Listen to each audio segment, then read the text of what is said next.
This morning on The Dish, a taste of Europe in the heart of Philly.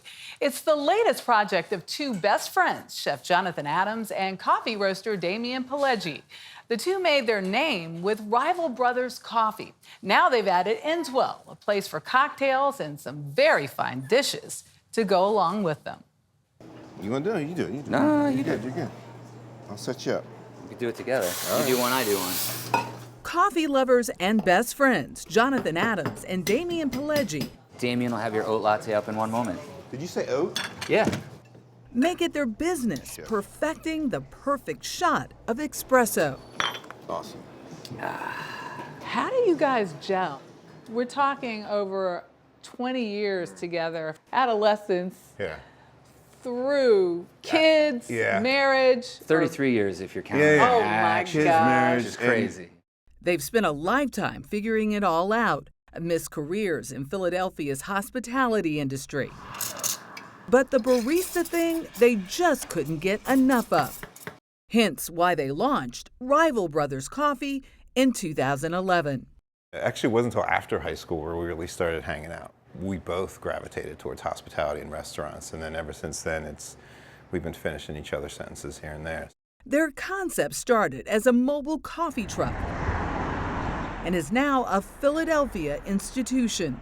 So you went from coffee to 1920s Paris. Yeah, basically.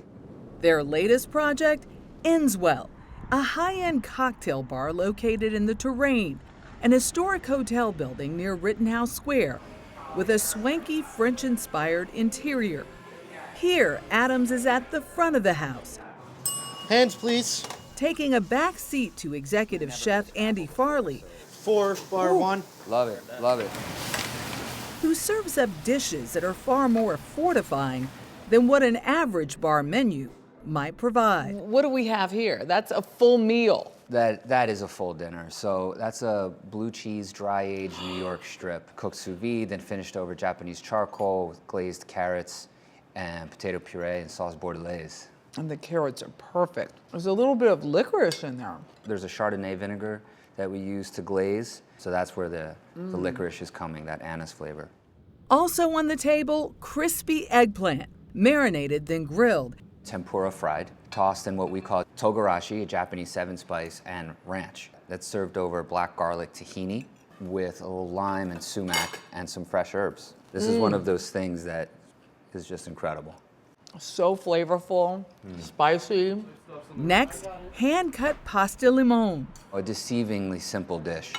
It was a hand-cut tagliatelle with lemon zest and creme fraiche. On top, you'll see botarga, just like dried tuna, and osetra caviar. Why is it deceiving? Because it looks really simple. When you glance at it, it just looks like buttered noodles, right? Right. But there's actually a lot. There's quite a bit going on. The perfect amount of lemon zest. Right? And the caviar pops, brings the salt through without being overpowering. Everything on here so far is rather decadent, Jonathan. It definitely is. Andrew's take on his approach to food is there's a high-low approach to it, where some of it is really high-end, but then very deceivingly simple. Finishing it off with homemade fried hash browns topped with crab salad. And for dessert, black magic cake with cherries. I think part of the reason I love that so much is reminds me of childhood, high school, with Damien. His mom was always baking and doing stuff, so that one's a little bit of nostalgia.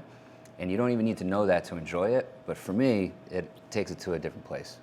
To wash it all down, the cocktail specialty. This is the Haymaker. So this is our take on an espresso martini, except it's rye and bourbon.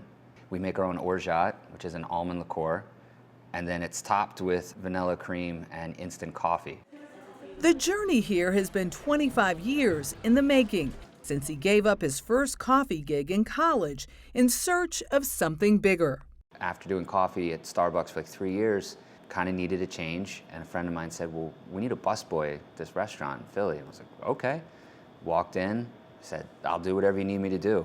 And I learned everything there. You must have been really excited about what you needed to learn. It was something I just couldn't get enough of. I always kept an eye on the kitchen, and I loved the energy of the kitchen. So much so that in 2006, he opened his own spot in Philly called Snack Bar, and 2 years later, Pub and Kitchen, where he presided as executive chef. But by 2013, he hit the brakes, deciding to leave his chef's hat on the back burner. Were you tired? Were you fed up? But I kind of woke up one day, and my oldest son was 5, and it felt like snap of your fingers, and all of a sudden there's this little kid going into kindergarten. It was a grounding moment, and I thought, I don't want to be a statistic. I want to be home for my wife. I want to be home for my kids. So made this conscious decision to just kind of bag it all and start over. That's a tough decision to make. Yeah, it was hard. It was a little scary. What makes Philly a great coffee town? I think it runs the gamut. There's a lot of small, independent coffee roasters that we have. All that time away refreshed him and opened the door to his dream coffee startup with bestie Damien, making that perfect cup of brew. Being a barista is my secret passion. Really? Yeah. So we're gonna start here, push it all the way back against the button, and it'll grind, and you hold it until it stops. And it'll stop on its own. Press down evenly and straight, as hard as you can. Go straight up, and you'll finally push it over. Oh, you got it, great. Now you're gonna push the lion. There you go, Oh, there we go. Prep that for me, John. see? Yeah, I got you. And for the partners and friends who realized a dream, We always knew in some way we would be working together. So it was like just a matter of time, and it just kind of worked out. Dulce de leche with almond milk. as they say, all's well that ends well. Yep. That's for sure. I can't tell you the deliciousness that I'll is try it. in We're the cafe. First of all, What the is food this? was Coffee's amazing. amazing. We had the I'm getting coffee's there, but the pastries, which we don't have, I haven't tasted pastries like that since Paris. Wow. But the Wow. black magic cake Is magic. is magical, and the coffee is delicious. We said that just in the Can you the bring best. this every time now? Yeah. It is really good. Wow. So if your secret passion was to be a barista, I know, I didn't know that. It's you're one gonna be of making, them. My you're gonna other- make the coffee every morning? I did that and being a flight attendant.